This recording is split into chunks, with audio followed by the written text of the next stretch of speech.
Gratitude is a practice, not just a feeling. Whether it's a simple thank you, a moment of reflection, or a daily habit, the more we practice, the more we uncover the beauty already present in our lives. One of the main things I want you to remember about gratitude is that it's not just how you experience the world, but it's how the world will start to interact with you. It brings us together in moments where we feel separated.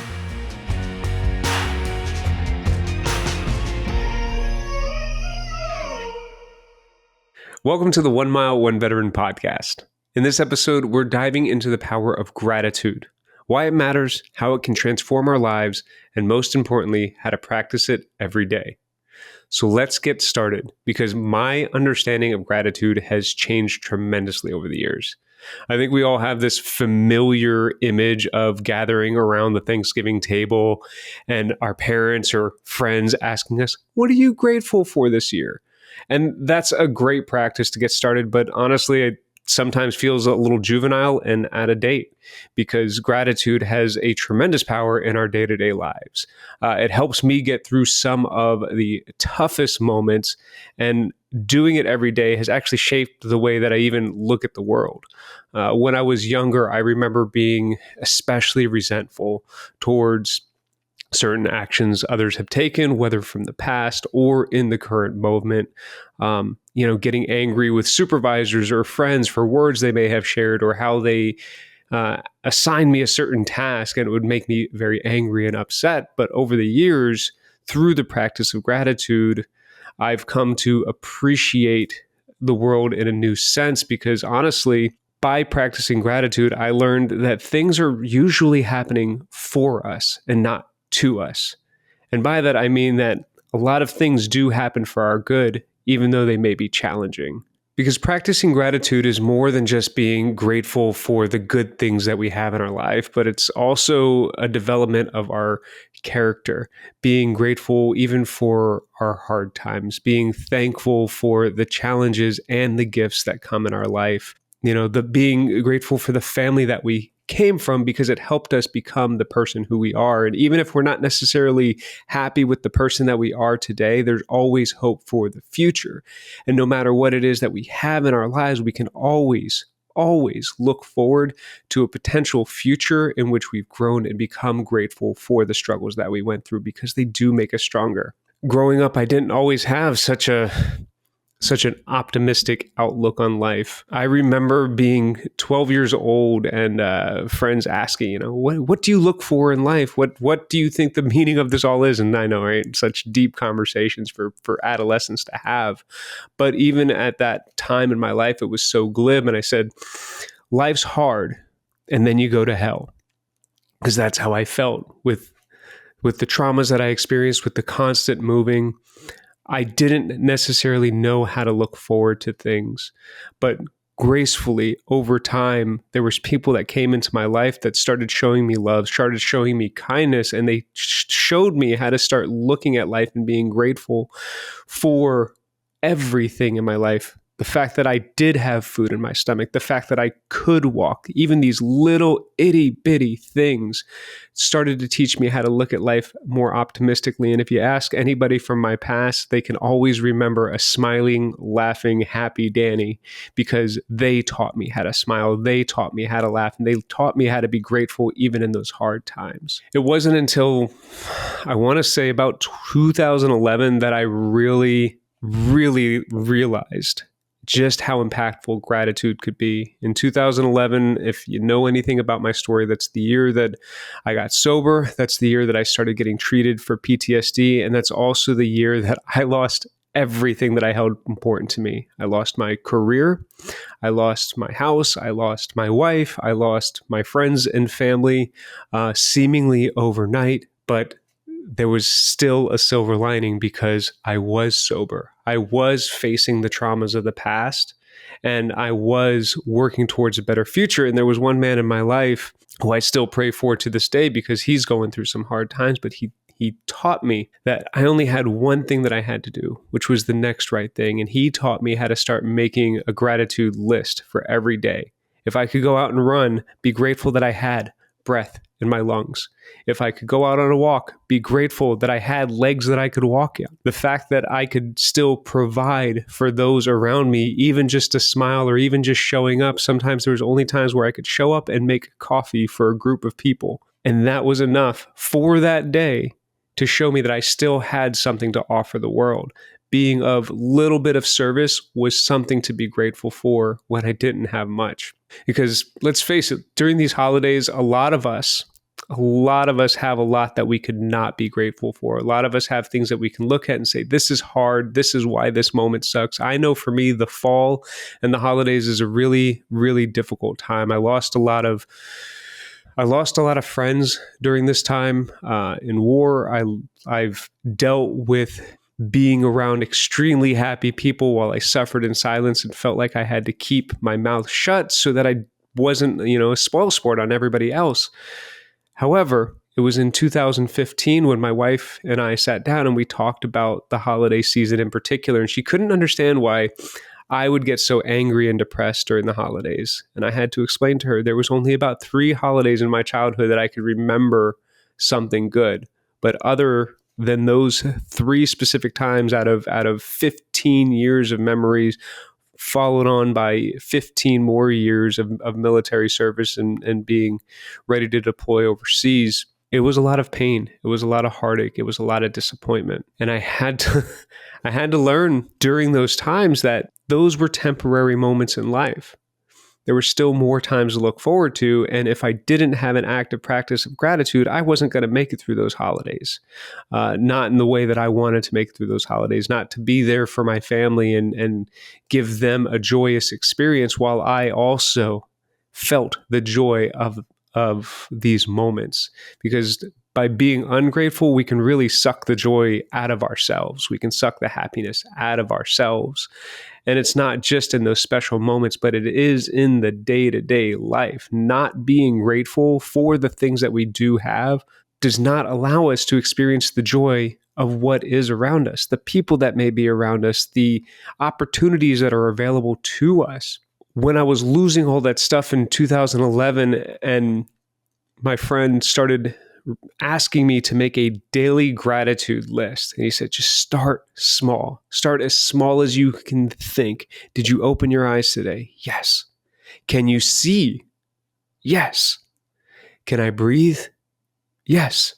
Write those down on your gratitude list and write down as many good things as you can.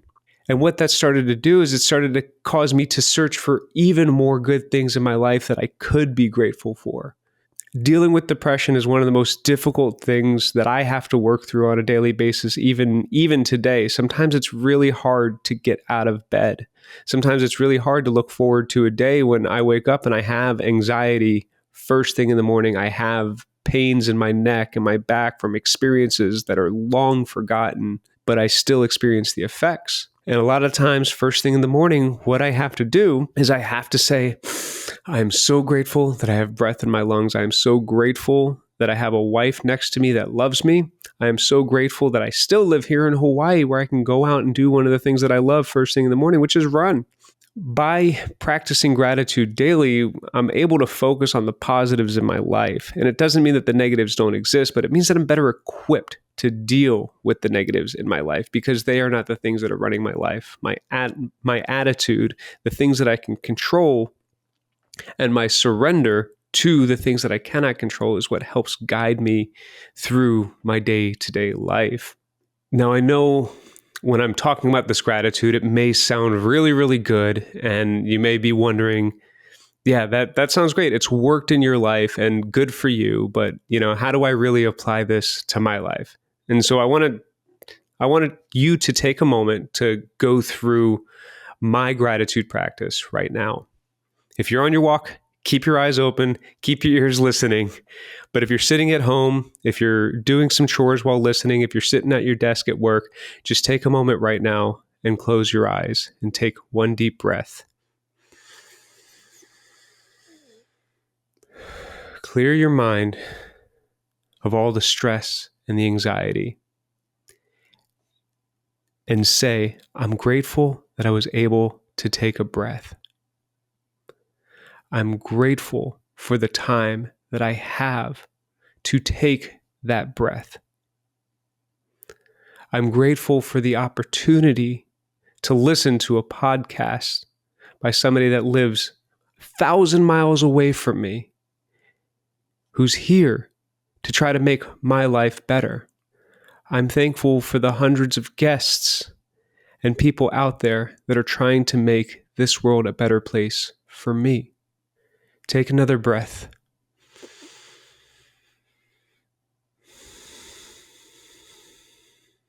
How long did that take? 30 seconds, a minute, maybe 2? The thing with gratitude is that you can practice it at any moment of the day. Upon waking up, before going to bed, when you're feeling stressed or angry, take a moment. Anytime that you're angry at something, think of something to be grateful for. Eventually, over time, what's at least happened with me is that I've developed an optimistic outlook on life. No longer am I feeling like things are against me, but everything is now a new opportunity. Now remember, the practice of gratitude isn't about stuffing away feelings. It's about learning how to work through those feelings, because that anger still does need a way to be expressed. And it needs to be done in a healthy manner. And that's where professionals come into play. That is where more practices come into play. But the first initial step that you can start to take is by developing a daily practice of gratitude. If you're really, really into this practice and you really need something to push you through one of the harder times, sit down and write a list of everything in the world to be grateful for. Some of the things that have made my list, that have topped the charts, that are just really, really out there when I'm really reaching for things, is this time of year, the fall, pomegranates are available, and that's one of my favorite fruits. Pomegranates makes my gratitude list because it's something sweet and tart that I absolutely love. Occasionally, it's just a nice cup of coffee. I'm really grateful for a good cup of black coffee, no creamer, no sugar, just black coffee. Silence. I'm always grateful for silence. Those are just some of the things that make my list. And while you may be thinking like, okay, gratitude, it's a way to build me up, help me overcome some of these emotions, help me overcome difficult times, help me deal with things in the moment and long term. Well, gratitude can also be passed on. And that's a huge component of expressing gratitude, making sure that you're sharing it with others. Think about a sibling, think about a parent, think about a loved one. When they say something kind to you, how they've appreciated you being there for them, how they have appreciated your hard work and dedication to providing for your family, how they've appreciated the fact that you took out the trash and are grateful. It makes you feel a little good, right? Well, now imagine passing that gratitude on to them. I really appreciate my wife's smile. And so I do everything that I can to make her laugh. However, I also tell her when she's looking across the room, just smirking a little bit because she's a happy person, I tell her how happy that I am that she's happy. And it brings just a little bit of joy into her life. When I call my mom and I tell her, I love you and I'm thinking of you, that makes her day. And Mom, I know you're listening because you listen to all of our episodes. I do love you. The other week, we recorded one of our Patreon podcasts, and I was recounting the Marine Corps Marathon, and I gave a shout out to my father-in-law because he inspired me years ago to want to run the Marine Corps Marathon. And he just visited not too long ago, and I'm going to see him here in another couple weeks. And he was just gleaming the fact that I let him know that he inspired me. So make sure that you are expressing your gratitude. You can do it in a card. You can do it in a simple sharing. You can give them a phone call. You can shoot them a text. Let them know that you're grateful, because this isn't something that we just focus on during the holiday seasons. This is a good reminder of when to practice. You know, this time of year is a good time to remember, oh my goodness, I haven't reached out to friends and family. But my wife and I were talking the other week because we're not going to be able to make a family Thanksgiving this year. We're back in Hawaii. We just moved back not too long ago, and we're not going to be able to head over to another island just because of work circumstances and stuff like that. And as she was expressing this to her mom, she had said, hey, Leanne, don't worry about it, because Thanksgiving, while it's a great time to come together with family, We get this opportunity many times a year. So let's be grateful for those times that we do have together and not worry about those times that we can't be together. And that's what that attitude of gratitude really does. And it brings us together in moments where we feel separated. So continue to express that. Continue to have those difficult conversations and don't feel obligated to do things just because. Throughout the year, tell people you love them and you care about them, even if you haven't heard it from them. Don't expect gratitude in return, but watch your light shine for others and watch how they respond. It's an amazing thing once you start expressing gratitude because you will start receiving gratitude from others. One of the main things I want you to remember about gratitude is that it's not just how you experience the world, but it's how the world will start to interact with you. I remember when we were traveling around Greece and these different parts of the world, I am still known to this day as a person that smiles through almost any situation. And as we're walking through these towns, smiling and trying our best to say hello to people, eventually the neighborhood got to know who we are, these out-of-towners that eat at this one particular restaurant on Friday nights, but they're smiling and they're happy and they're grateful to be here. And people started embracing us and welcoming us into their community because we wanted to be a part of their lives. We were so grateful to experience what they had to offer, not to take, but to be a part of their culture. And so think about areas where maybe you're experiencing difficulty, and it can be, we're in the holiday season right now, going to the store and doing some Christmas shopping. Extremely stressful. Maybe you're just trying to get in and out of the store as quickly as possible. Maybe the parking lot at Costco is one of the most dreadful experiences you'll have, especially during the holidays. But if you pull up to that parking lot, expecting a little bit of traffic, and just being like, you know what, I'm going to take this as an opportunity to listen to some of my favorite music, or talk with a passenger in my car in a very loving way, or just smile at somebody that's having a bad day, you're going to start to change the way that the world interacts with you. You're going to find that traffic isn't as bad. You're going to find that walking through the aisles isn't as hard as you thought. And yes, there's still going to be those gripey people, but you don't need to be one of them. You don't need to add to the angst and anxiety of the world around you. You can bring a little bit of that cheer. Might I even say holiday cheer? So remember, bring a smile. Be grateful for the fact that you can go to a store and buy a gift for a loved one. Be grateful for the fact that you can give something to somebody else. And even if you can't monetarily contribute to somebody at this time, you still have something to offer. And that's a piece of your spirit. So bring one with joy. Bring one with gratitude. And if you are somebody that is struggling this holiday season or any time of year, please know that you are loved. I want what's best for you. I want you to be well, and I want you to know that you can reach out to us anytime. We may not have all the answers for you, but we will do our best to point you in the right direction. We do this because we know the struggles. We know that they're real, and we know that it's hard. But there are so many good things, good people, and good programs out there. So again, take a moment, take a breath. I'm grateful that I can take a breath, and then you can reach out. We're going to do this together because that's what 1 Mile, 1 Veteran is here for. It's not just me. It's not just you. It's this community. And so as we close this episode, I want to take a moment and thank you, our listeners, for being a part of this journey. Your support, your stories, and your commitment to making a difference in your own lives and the lives of every other person inspires me every day. Gratitude is a practice, not just a feeling.